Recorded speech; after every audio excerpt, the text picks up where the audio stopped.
Dan sedekah itu memadamkan kejahatan seperti halnya air memadamkan api. Banyak maksiat-maksiat yang dihapuskan sebab sedekah. Cuma kita kada tahu maksiat-maksiat apa jumlahnya. Pokoknya ada maksiat-maksiat yang hilang, yang terhapus dengan sedekah itu. Dan sembahyang seseorang di tengah malam, tahajud tengah malam, itu adalah merupakan pintu kebaikan. Lalu baginda Rasul membaca ayat seperti apa yang disebutkan dalam hadis di atas yang bermaksud sebenarnya renggang lambung mereka dari tempat hamparan mereka. Mereka berdoa akan Tuhan mereka karena takut akan siksaannya dan karena mengharap akan rahmatnya. Dan mereka mendermakan sebagian daripada harta yang diberi rezeki akan mereka. Maka banyak perkara-perkara yang tidak diketahui oleh setiap diri daripada apa-apa yang dirahasiakan, yang berupa bidadari yang galak mata sebagai balasan terhadap amalan-amalan mereka.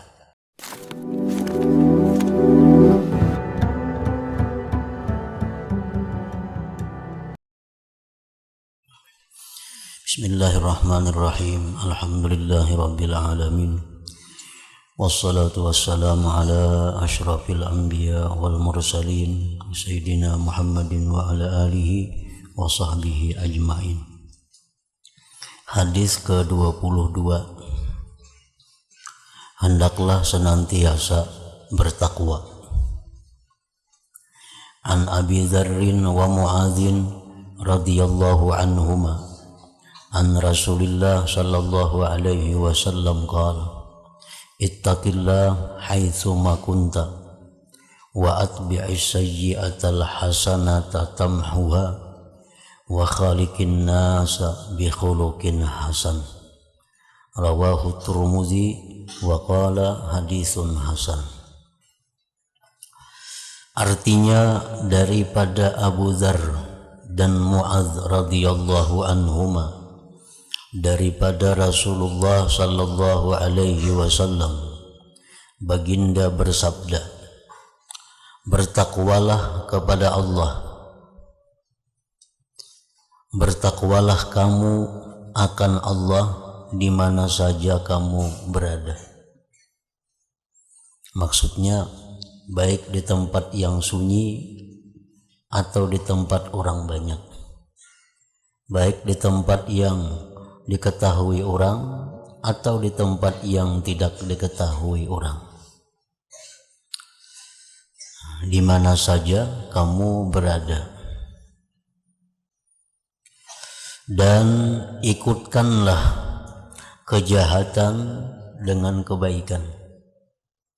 Niscaya ia menghapuskan akan dosa kejahatan itu. Kejahatan maksudnya adalah maksiat. Kebaikan itu macam-macam. Namun yang utama adalah tobat kepada Allah. Hadis ini memerintahkan kepada Muadz khususnya dan umat Rasulullah sallallahu alaihi wasallam pada umumnya, bahwa apabila melakukan satu kemaksiatan maka hendaklah diikuti dengan suatu kebaikan. Niscaya ia menghapuskan kebaikan itu akan dosa kejahatan itu. Ada dosa yang hanya bisa dihapuskan dengan tobat. Nah, itu adalah dosa-dosa besar. Ada dosa yang bisa dihapuskan dengan sembahyang 5 waktu. Artinya secara otomatis bila kita sembahyang 5 waktu, maka dosa-dosa kita dihapuskan.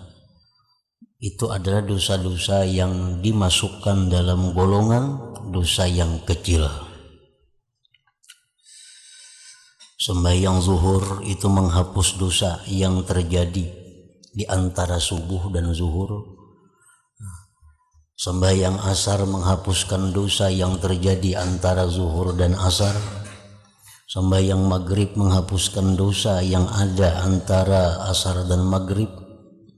Seterusnya, subuh menghapuskan dosa yang terjadi antara isya dan subuh. Yang dihapuskan oleh sembahyang itu adalah dosa-dosa yang dianggap dosa kecil. Sedangkan dosa besar seperti minum arak, berjudi, mencuri, memfitnah orang lain, menggibah orang lain, nah itu kada bisa hapus dengan sembahyang 5 waktu. Mesti dihapus dengan kebaikan yang bernama tobat tadi. Dan bergaullah akan manusia dengan akhlak yang baik. Dan bergaullah akan manusia dengan akhlak yang baik. Karena akhlak yang baik itu yang akan memberati timbangan amal kebaikan manusia. Orang ini ditimbang amalnya, maka ternyata banyak dosanya. Nah, untuk menutupi itu adalah dimasukkan catatan amal yang bernama akhlak yang baik. Maka akhlak yang baik itulah yang memberatkan timbangan kebaikan sehingga menang daripada timbangan kejahatan. Nah, akhlak yang baik itu dijelaskan pula oleh Rasulullah Shallallahu Alaihi Wasallam dalam hadis yang lain. Akhlak yang baik macam apa yang bisa memberatkan timbangan itu? Akhlak yang baik yang dimaksud itu adalah satu perilaku, satu sikap. Yang pertama, memberi orang yang tidak pernah memberi. Nah, itu satu. Tidak memberi orang yang kada pernah memberinya. Orang tuh lawan kita kada pernah memberi apapun, kada pernah. Nah, kita disuruh untuk memberi orang itu. Kalau kita berakhlak yang baik. Misalnya orang sebuah rumah itu amunnya baaruhan, berselamatan, kada suah maatari. Seumuran dah itu kada suah maatari. Nah, bila kita nang berselamatan, nah kita atarinya. Itu contohnya. Nah, kawan ini kada suah membayari akan minum di warung. Kada suah membayari minum. Nah, kita membayari akan inya. Sewaktu-waktu. Nah, kita bertamu, kita bayari akan inya. Nah, itu yang pertama daripada akhlak yang baik. Memberi kepada orang yang tidak pernah memberi kepadanya. Yang kedua, menghubungi orang yang tidak pernah menghubunginya. Nah, termasuk di sini menegur orang yang kada pernah menegur sapa kepadanya.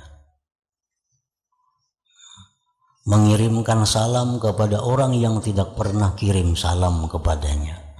Nah, menghubungi orang yang tidak pernah menghubungi.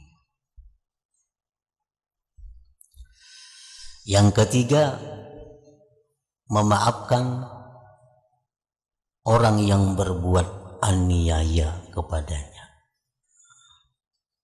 Nah, 3 hal itu apabila ada dalam diri seseorang, maka orang itu disebut punya sifat akhlak yang baik.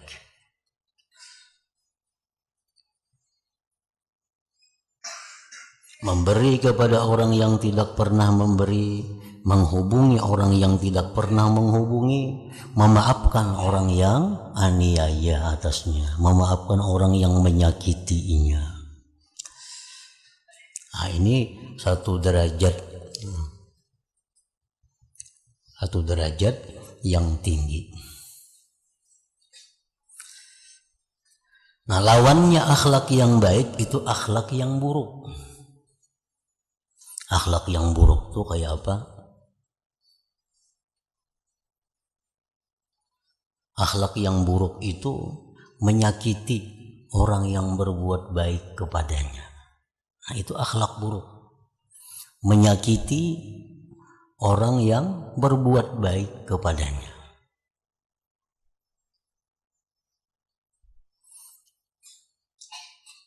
Orang memberi terus ini ada seorang memberi. Nah, itu akhlak yang buruk. Orang menyapa menagur terus ini ada mau nagur orang. Nah, ini akhlak yang buruk.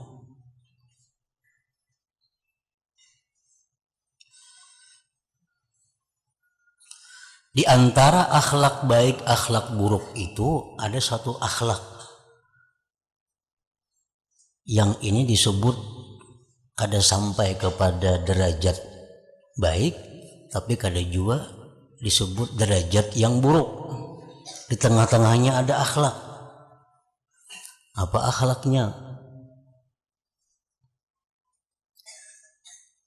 Kada memberi kepada orang yang kada memberinya, kada menagur orang yang kada menagur lawan inya, kada menghubungi orang yang kada menghubungi lawan inya, kada memaafkan orang yang menganiayainya. Nah, ini akhlak antara baik dan buruk. Kalau akhlak jahat, menyakiti orang yang berbuat baik kepadanya. Orang memberi tarusnya kada suah. Orang menagur tarus inya kada suah berdahulu menagur. Orang berbuat salah lawan inya membalas banget pada itu. Nah, ini akhlak buruk. Nah, sedangkan akhlak yang antara baik antara buruk itu orang yang kada memberi terhadap orang yang kada suah, kada pernah memberi inya kada menegur orang yang kada menagur lawan inya kada memaafkan orang yang berbuat jahat kepadanya. Nah, ini tengah-tengah, akhlak tengah-tengah.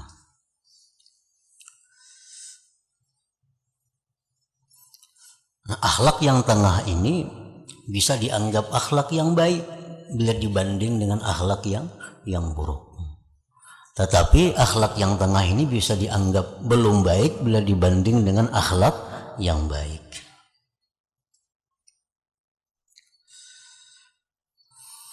Hadis ke-23, amalan yang memasukkan ke dalam surga dan menjauhkan daripada api neraka.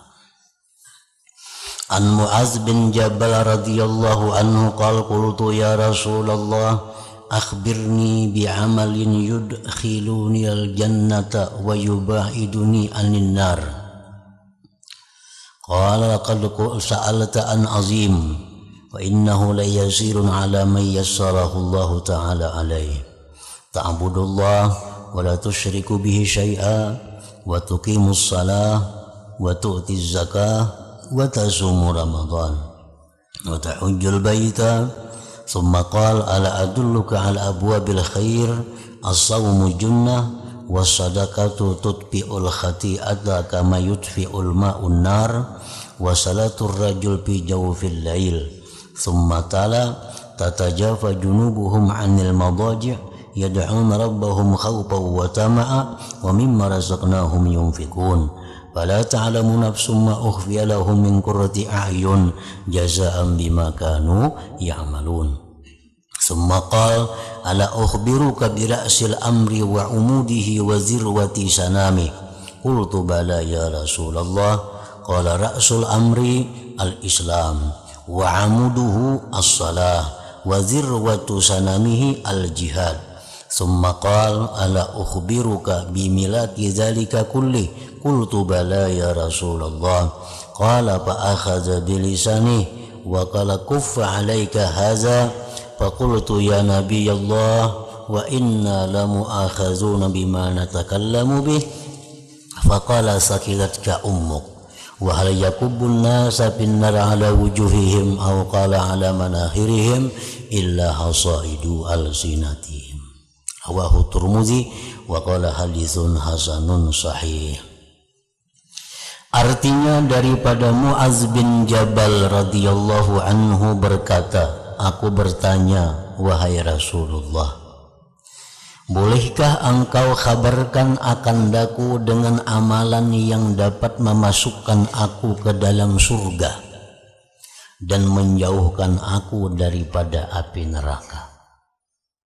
Minta amalan lawan Nabi supaya mati ke surga. Lalu baginda Rasul menjawab, sebenarnya engkau telah bertanya tentang sesuatu yang sangat besar. Nah, jar Nabi, ikam ini Mu'adz betakun sesuatu yang sangat besar. Amalan yang masuk surga, kadakan neraka, itu sesuatu yang besar. Dan bahwasanya perkara itu mudah atas orang yang dimudahkan oleh Allah Ta'ala.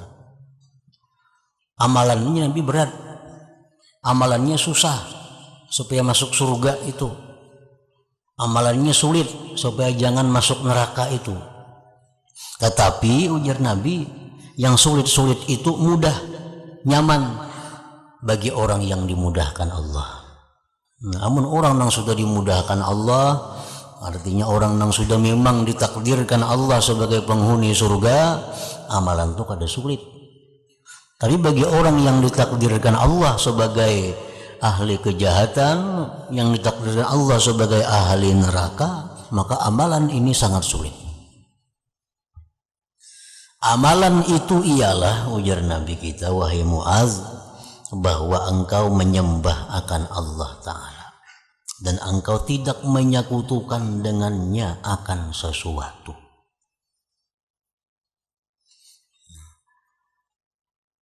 Jangan menyembah selain Allah. Apapun sesuatu selain Allah jangan disembah. Nah, ini jangan diartii orang yang menyembah berhala, menyembah bulan, menyembah matahari. Bukan itu maksudnya. Arti bukan khusus itu. Tetapi secara umum orang yang menyembah selain Allah itu adalah orang-orang yang mengiktikadkan dalam hatinya bahwa ada sesuatu yang memberikan bekas selain daripada Allah. Walaupunnya sembahyang, walaupunnya agama Islam, tapi dalam hatinya ada sesuatu yang bisa memberi bekas.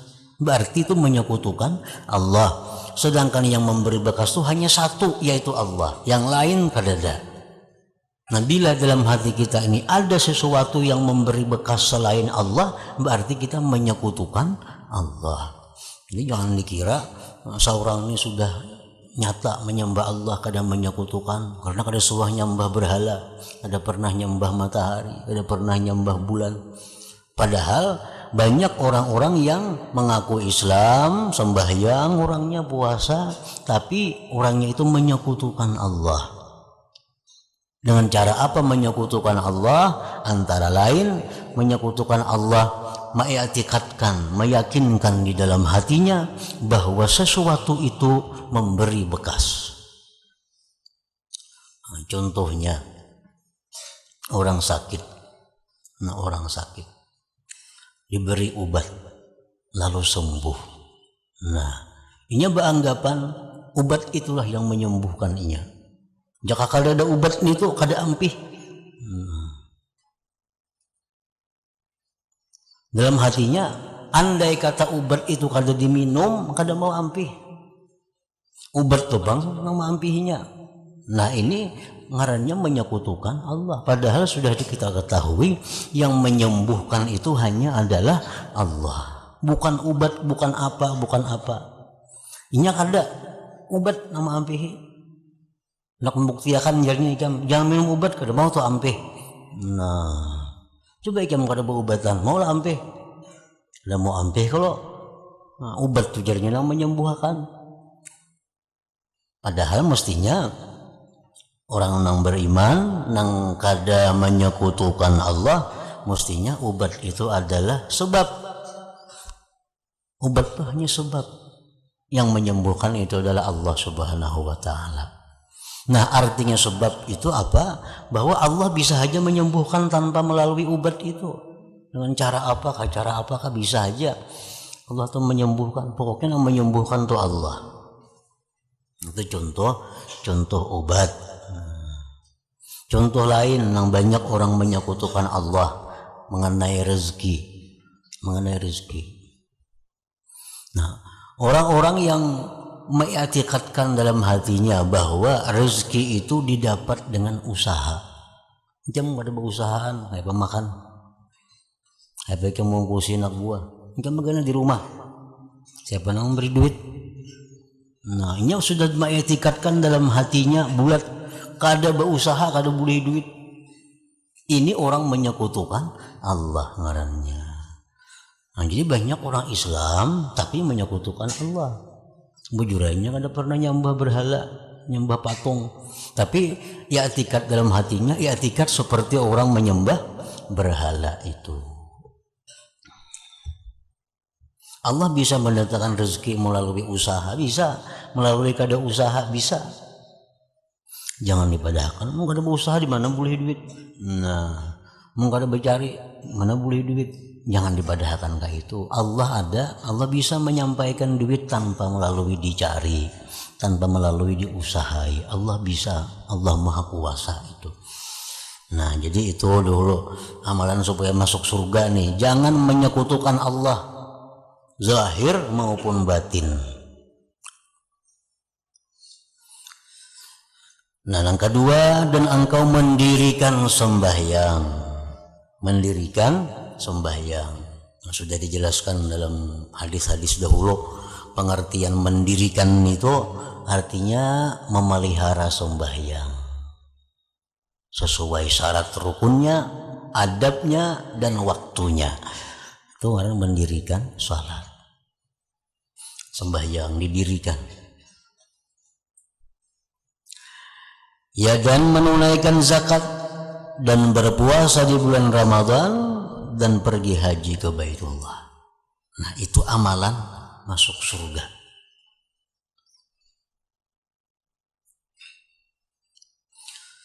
Bila kita sudah kadang menyekutukan Allah zahir dan batin, kita mampu mendirikan salat, kita sudah menunaikan zakat, sudah melaksanakan puasa, bagi yang mampu sudah naik haji, maka orang itu sudah jelas ke surga mati. Ke surga itu. Karena itu amalan masuk surga. Kemudian baginda bersabda, wahai Muaz, hendaklah engkau aku tunjukkan atas pintu-pintu kebaikan. Aku laikam kepada kanjeng Nabi pintu-pintu kebaikan. Puasa itu ujar Nabi adalah perisai. Puasa itu perisai. Perisai itu artinya penjaga diri. Orang melihat orang berperang itu, nah biasa ada kan kayak nyiro itu perisai ngarannya, supaya pedang orang jangan kena seorang, panah jangan kena seorang, ditangkis lawan orang kayak nyiro yang bulat tuh dibuat dari besi, itu perisai ngarannya. Nah, puasa itu adalah perisai daripada maksiat. Puasa perisai dari maksiat. Hendak melihat nang haram, ingat aku puasa. Hendak berkata nang haram, ingat aku puasa. Hendak berpakaian nang haram, ingat aku puasa. Nah, puasa itu perisai. Dan sedekah itu memadamkan kejahatan seperti halnya air memadamkan api. Banyak maksiat-maksiat yang dihapuskan sebab sedekah. Cuma kita kada tahu maksiat-maksiat apa jumlahnya. Pokoknya ada maksiat-maksiat yang hilang, yang terhapus dengan sedekah itu. Dan sembahyang seseorang di tengah malam, nah, tahajud tengah malam, itu adalah merupakan pintu kebaikan. Lalu baginda Rasul membaca ayat seperti apa yang disebutkan dalam hadis di atas yang bermaksud, nah, sebenarnya renggang lambung mereka dari tempat hamparan mereka. Mereka berdoa akan Tuhan mereka karena takut akan siksaannya dan karena mengharap akan rahmatnya. Dan mereka mendermakan sebagian daripada harta yang diberi rezeki akan mereka. Maka banyak perkara-perkara yang tidak diketahui oleh setiap diri daripada apa-apa yang dirahasiakan, yang berupa bidadari yang galak mata sebagai balasan terhadap amalan-amalan mereka. Itu Al-Quran terjemahannya yang menunjukkan tentang keutamaan orang yang bangun di tengah malam tahajud kepada Allah. Kemudian baginda bersabda pula, wahai Muaz, hendaklah aku kabarkan dengan pokok segala urusan dan tiangnya dan kemuncak tempat ketinggiannya. Aku berkata, bahkan wahai Rasulullah, mau wahai Rasulullah. Lalu baginda bersabda, pokok urusan itu ialah Islam. Islam itu pokok dahulu. Bila kada Islam, nang apa aja kada ada. Bila kada Islam, nang apa aja kada ada kebaikan lagi orang itu. Orang tuh kada Islam, sosialnya tinggi, tapi orangnya kada Islam, kan jadi napa-napa, kada jadi pahala. Islam itu pokok dulu.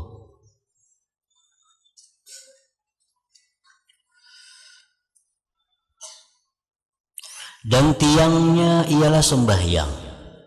Tiang Islam itu sembahyang. Dan kemuncak segala ketinggiannya ialah jihad. Kemudian baginda bersabda pula, wahai Muaz, hendakkah engkau aku kabarkan dengan raja daripada segala apa yang telah aku sebutkan tadi? Aku menjawab, bahkan wahai Rasulullah. Lalu baginda memegang lidahnya sambil bersabda, jaga ini baik-baik. Beliau memegang mulutnya, jaga ini baik-baik ya Nabi. Aku bertanya, wahai Rasulullah, apakah kami akan disiksa dengan perkataan yang kami katakan? Ujar Muaz, wahai Rasulullah, kami ini kayaknya disiksa kah? Mun kami tersalah ucap, tersalah kata, apakah kami disiksa dengan sebab perkataan kami? Baginda menjawab, celaka akan engkau oleh ibumu. Bukankah yang banyak mencampakkan manusia ke dalam api neraka, ke atas muka mereka atau hidung mereka, ialah hasil daripada pekerjaan lidah mereka sendiri. Nah, yang paling banyak orang itu masuk neraka, wahai Muaz, itu adalah akibat daripada tutur katanya sendiri. Karena tutur kata ucapan-ucapan kita itu bisa menghancurkan amal kebaikan yang telah lalu. Kita bersedekah, kita berhadiah, nah itu bagus kalau bagus. Begitu kita mengucapkan kata-kata yang disebut dengan man wal aza, kata-kata itu ngarannya man wal aza, maka seapapun yang kita sedekahkan itu hilang, kada berpahala lagi. Ada berpahala lagi. Bersedekah, berwakaf, apa saling banyakan, tapi kata-katanya menyakitkan hati orang yang menerima. Nah, kata-katanya menyakitkan hati orang yang menerima. Maka itu kata-kata tadi yang menyebabkan dosa. Yang kedua, pahalanya hilang dengan sebab kata-kata tadi. Nah, jadi Muaz ini kada tahu, dikira Muaz perkataan itu kada bisa memasukkan ke neraka. Bukan demikian, celaka kamu wahai Muaz, jar Nabi. Yang paling banyak memasukkan manusia ke neraka itu adalah tutur kata mereka itu, ucapan-ucapan mereka sendiri. Hadis ke-24, takwa dan perpaduan asas keselamatan di akhir zaman. An Abi Najih al-Irbad an Ibni Sariyah radhiyallahu anhu qala wa'azana Rasulullah sallallahu alaihi wasallam mau'izatan wajilat minhal qulub wa zarifat minhal uyun faqulna ya Rasulullah ka'annaha mau'izatu muwaddi'in fa'ausina qala usikum bitaqwallah azza wa jal wa sam'i wa ta'ah wa in ta'ammara alaikum abdun fa innahu may ya'ish minkum fasayara ikhtilafan katsira fa 'alaikum bi sunnati wa sunnatil khulafa'ir rasyidin al mahdiyyin addu 'alaiha bin nawajidh wa iyyakum wa muhdatsatil umur fa inna kulla bid'atin dhalalah. Rawahu Abu Daud wa Tirmidzi wa qala haditsun hasanun sahih.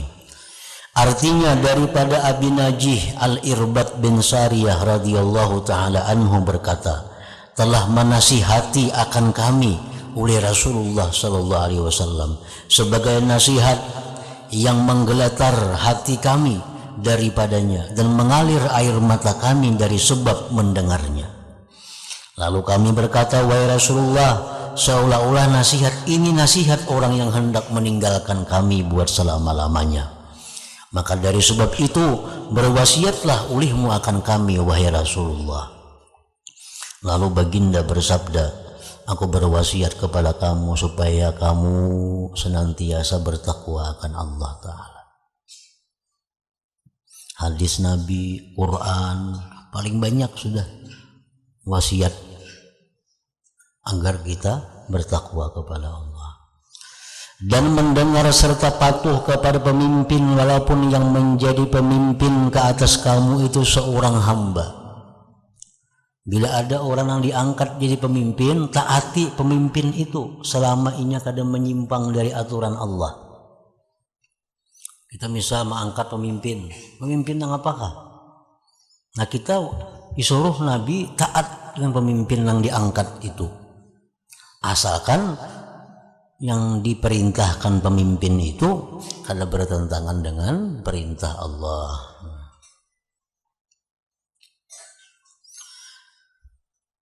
Maka barang siapa di antara kamu yang akan hidup lama, dan Nabi siapa di antara kalian yang panjang umur, pasti ia akan melihat perselisihan yang banyak.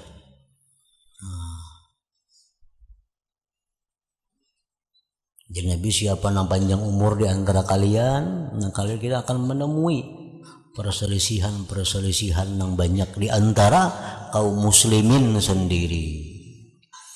Nah, Nabi kita wafat di masa Abu Bakar, ada perselisihan tapi selesai. Di masa Umar bin Khattab ada perselisihan tapi selesai. Di masa Utsman ada perselisihan, nah bebunuhan, sama-sama orang Islam, sampai Umar sendiri, Utsman sendiri meninggal dibunuh karena ada perselisihan. Itu Nabi sudah madahkan sebelumnya. Di Nabi siapa yang berumur panjang kita melihat perselisihan. Utsman menjadi khalifah, nah, timbul macam-macam perselisihan pendapat, akhirnya Utsman dibunuh oleh orang yang kada sependapat dengan Utsman. Diganti lagi oleh Sayyidina Ali. Sayyidina Ali menjabat khalifah, macam-macam perselisihan, peperangan terjadi, akhirnya Sayyidina Ali pun terbunuh juga. Nah, jadi jar Nabi siapa yang berumur panjang, melihat kayaknya perselisihan yang banyak. Oleh karena itu maka peganglah sunnahku, jar Nabi, peganglah sunnahku dan sunnah para khulafaur rasyidin al-mahdiyyin, khalifah yang memberi petunjuk dan diberi petunjuk atau hidayah. Ikuti khalifah-khalifah nang rasyidin itu, Abu Bakar, Umar, Utsman, Ali, itu khalifah rasyidin. Ikuti itu, jangan menentang itu. Bila menentang itu salah sudah. Dan hendaklah kamu gigit sunnah-sunnah itu dengan geraham kamu. Artinya pegang kuat-kuat. Pegang kuat-kuat sunnah Nabi, sunnah khulafa rasyidin itu, dan tinggalkanlah segala perkara yang baru yang diadakan di dalam agama, karena setiap bid'ah, perkara yang baru itu adalah sesat. Tinggalkan itu. Jadi sunnah Nabi, sunnah khulafaur rasyidin itu yang kita disuruh pegang. Nah, sunnah itu ada sunnah yang memperbuat, Ada sunnah yang tidak memperbuat, ada sunnah yang memang tidak ada dalam sunnah. Kayak sembahyang berjamaah umpamanya. Sembahyang berjamaah ini jelas tuh sunnah. Di zaman Nabi, di zaman sahabat. Majlis ilmu. Majlis ilmu itu sunnah. Karena mulai zaman Nabi sudah ada. Mulai zaman Khulafaur Rasyidin sudah ada. Itu sunnah Nabi. Majlis zikir itu sunnah. Sunnah Nabi. Nah itu pegang. Itu kada mau salah. Sembahyang tarawih berjamaah itu sunnah Khulafaur Rasyidin. Zaman Nabi kada ada tarawih berjamaah itu. Cuma itu dilakukan oleh Khulafaur Rasyidin. Nah peganglah itu. Perkara 820 itu kalau jadi soal yang penting berjamaah sembahyang tarawih itu adalah Khulafaur Rasyidin. Masalah hitungan rakaat itu macam-macam, pulang pendapat, ada 36, ada 20, ada 8, ada 2 rakaat saja tarawih ada juga. Yang penting berjamaahnya itu adalah sunnah Khulafaur Rasyidin. Nah ada yang jelas-jelas yang tidak dilakukan oleh Nabi, yang kada dilakukan oleh Khulafaur Rasyidin, seperti perkumpulan-perkumpulan maksiat. Nah itu di zaman Nabi kada dilakukan. Perkumpulan-perkumpulan yang isinya itu bertentangan dengan agama Islam, nah itu sudah jelas perkumpulan itu kada dilakukan. Nah itu bukan sunnah Nabi.